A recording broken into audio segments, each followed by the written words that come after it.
வணக்கம். நான் வளர்மதி முருகேசன் பேசுகிறேன்.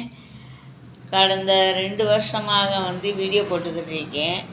வீடியோவில் என்னுடைய கொள்கை என்னன்னா, சித்த மருத்துவத்தை பற்றி தான் நிறைய வீடியோ போடணும்னு சொல்லி சித்த மருத்துவத்துக்கு தான் வீடியோ போட்டுக்கிட்டு இருந்தேன்.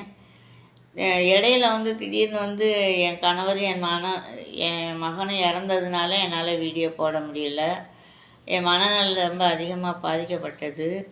அதனால் நான் வீடியோ போடல. அப்புறம் என் பேரன் பிள்ளைகளாக இருந்துட்டு ஏதாவது ஒரு வீடியோ போடுங்க அம்மாச்சி, உங்களுக்கு கரெக்டாக வரும் அப்படின்னாங்க. அது மாதிரி நான் வீடியோ போட்டுக்கிட்டு இருந்தேன். கிட்டத்தட்ட இந்த 1 வருஷமாக விடாமல் வீடியோ போட்டுக்கிட்டே இருக்கேன். திருவாசகம் முற்றுதல் போனால் முற்றுதல் வீடியோ மற்றும் பல வீடியோ எந்தெந்த கோயிலுக்கு போகிறேன்னா அங்கங்கே ஒரு வீடியோ எடுத்து போடுவேன். எனக்கு நல்ல ஆதரவு கொடுத்தீங்க. என் மனநலம் சரியாகி நானும் நல்லா ஆகிட்டேன். இப்போ பார்த்தீங்கன்னா இன்றைக்கி தான் நான் பார்த்தேன். இதில் 2.5 லட்சம் பேர் வீடியோ பார்த்துருக்கீங்க. 1000 பேர் சப்ஸ்கிரைப் பண்ணியிருக்கீங்க. ரொம்ப நன்றி. நன்றி சொல்ல வார்த்தை இல்லை. இருந்தாலும் என் அன்புக்கு உரிய சொல்ல வார்த்தை வரல. அன்புக்குரியவங்களுக்கு ரொம்ப ரொம்ப நன்றி. 1000 சப்ஸ்கிரைபருக்கு ரொம்ப ரொம்ப நன்றி. தேங்க்யூ. நான் வளர்மதி முருகேசன்.